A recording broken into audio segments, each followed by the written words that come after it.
Good morning mga bossing. Good morning ka White Angel 1111. Good morning sa iyo Libra.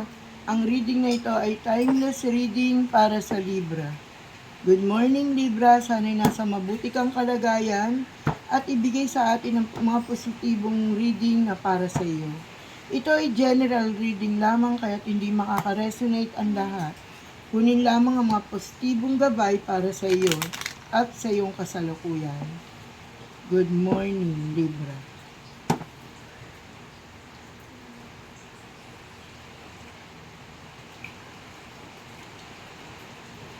Sinasabi rito, Libra, na nawawalan ka na ng pag-asa sa buhay.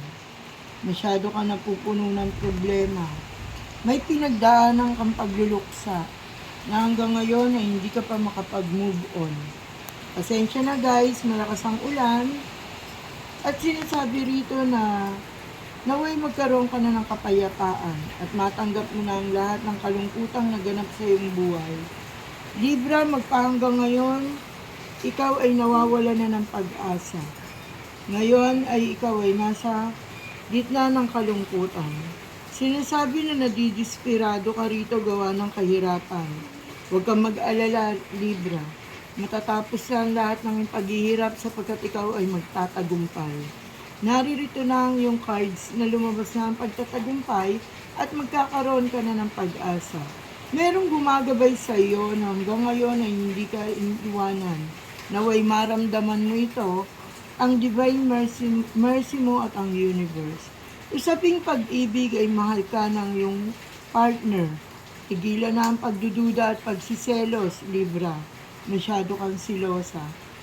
At sa mga bagong kasal pa lamang, magkakaroon na kayo agad ng baby. Congratulations, Libra. At sinasabing magtatagumpay ka sa iyong buhay at mararating mo ang iyong pangarap.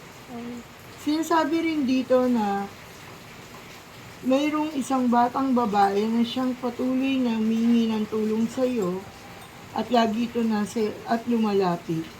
Maraming sorpresa ang darating sa iyong buhay, Libra. Ipanalangin at huwag kang titigil na magdasal para sa ating may kapal. Maraming bagay kang dapat pag-aralan. Maraming bagay kang dapat tanggapin, Libra. Ano't anuman ang kahinat na ng resulta ng ito, ikaw ay magtatagumpay sa iyong buhay. Ingatan ang iyong kalusugan. Sa labis sa kalungkutan ay baka bumagsak ang iyong katawan, Libra. Sinasabi rito na darating din ang araw ay ikaw ay magiging masaya. Sinasabi ng iyong baraha na tanggapin ang naganap. Kung ikaw man ay nawala ng minamahal sa buhay, tanggapin mo ito at siya na lamang ang magiging gabay mo upang ikaw ay magtagumpay at magkaroon ng magandang kapalaran. Sinasabi rin dito na huwag mong kakalimutan ng iyong mga magulang. Kung ikaw ay nasa maganda ng estado ng pamumuhay, Libra, maraming magagandang pag-asa ang darating sa iyo. Umasa ka na may Panginoon na nakikinig sa iyong mga panalangin. Umasa ka sa Panginoon na ibabaguhin niya ang iyong buhay. Libra, maraming pagbabagong magaganap sa iyong buhay. Ngayon darating na 2024, ang pinakamaganda mong taon sa iyong buhay. Comment down sa baba kung naka-resonate ka. God bless you, Libra. Bye-bye!